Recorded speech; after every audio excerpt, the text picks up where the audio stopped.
এরপরে প্রশ্ন, শনিবার মঙ্গলবার বাঁশ কাটা যাবে না। শনিবার আর মঙ্গলবারে বাঁশ কাটলে কি হবে? নিজে বাঁশ খাবে এরকম কিছু? দেখুন, সকল মঙ্গল অমঙ্গল, কল্যাণ এবং অকল্যাণের একমাত্র মালিক কে? আল্লাহ। এই যে জাহেলি যুগের স্বভাব, রন্ধ্রে রন্ধ্রে, এটাও কিন্তু জাহেলি যুগের স্বভাব।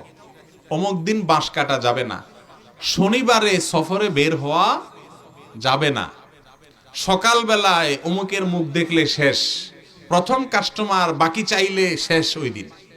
এসব বিশ্বাস আমাদের মধ্যে আছে না নাই? এগুলো সবগুলো শিরকি বিশ্বাস। আমার লাভ এবং ক্ষতির একমাত্র মালিক কে? কারোর চেহারা দেখলে, বাঁশ কোনো বারে কাটলে, কোনোদিন সফরে বের হলে আমার কোনো লাভও হবে না, ক্ষতিও হবে না। এগুলো সব কুসংস্কার। এগুলো সব কি? কুসংস্কার। অনেক রকম কুসংস্কার আমাদের সমাজে আছে। ধরেন আপনার ওই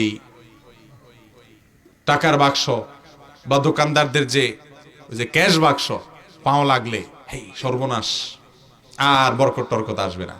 ঠিক আছে, টাকা পয়সা থাকে, এই সম্পদ থাকে, সেটাতে লাথি মারার দরকার নাই, কিন্তু লাগলে যে একেবারে গোষ্ঠী উদ্ধার হয়ে যাবে, আপনি ফকির হয়ে যাবেন, এমন কোনো কথা নাই।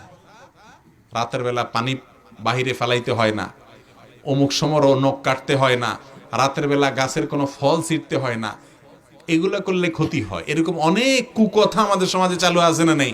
এগুলো সব কুকথা, কুসংস্কার। ওই জাহেলি যুগের মূর্খরা এই সমস্ত খারাপ কুসংস্কার গুলো তারা ধারণ করত, বিশ্বাস করত। আমরা মুসলমানরা এক আল্লাহ বিশ্বাস করেছি, তাওহীদে বিশ্বাস করেছি। তাওহীদের দাবি হলো সকল কল্যাণ অকল্যাণের একমাত্র মালিক কে? আল্লাহ রাব্বুল আলামিন। অতএব এই সমস্ত শনি মঙ্গলবারে বাঁশ কাটলে ক্ষতি হবে, এগুলো বিশ্বাস করা যাবে না, এগুলো ভুল ধারণা। মহিলারা তালেমে যাইতে পারবে কিনা? ভাই, মহিলাদের তো দিন শিখতে হবে, হবে কি হবে না? আল্লাহ তাআলা কোরআনে কারিমে কোথাও বলেন নাই হে পুরুষরা তোমরা সৎ কাজের আদেশ করো, অসৎ কাজের বাধা প্রদান করো। একটা জায়গায়ও দেখাতে পারবেন না আল্লাহ পুরুষদেরকে এরকম বলছে। আল্লাহ তাআলা সকল ইমানদারদেরকে বলছে। ইমানদারদেরকে যখন আল্লাহ তাআলা বলেন, তার ভিতরে নারী পুরুষ সবাই আছে না নেই? অতএব পুরুষরা যেরকম সৎ কাজের আদেশ দিবে, অসৎ কাজ থেকে বাধা প্রদান করবে, দাওয়াতের কাজ করবে, মানুষকে আল্লাহর দিকে ডাকবে, নারীরাও সেটা করবে।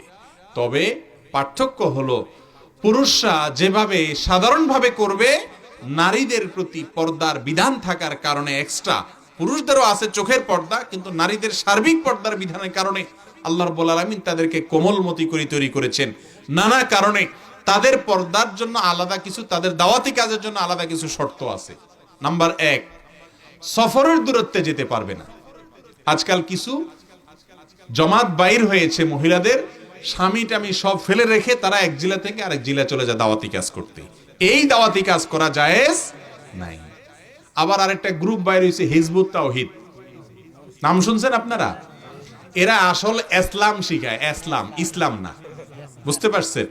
তাদের যে আমির এমাম, এই এমাম সাহেব, ইমামও বলতে পারে না, বলে এমাম।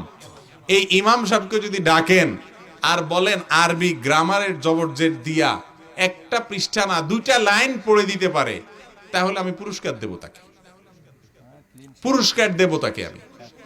কোরআন এবং হাদিসের ভাষাই বুঝে না, কিন্তু সে হলো এমাম।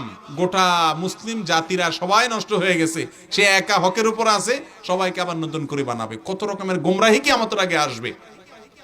তো তাদের মহিলারা শুধু দাওয়াতি কাজ করে না, সামনে বসে। যত প্রোগ্রাম সব কোথায় বসে? সামনে বসে। আর আপনার আমার রাসূল প্রিয় নবীজি সাল্লাল্লাহু আলাইহি সাল্লাম বলেছেন, খায়রু সুফুফিন নিসাই আখিরুহা ওয়া খায়রু সুফুফির রিজালি আউয়ালুহা।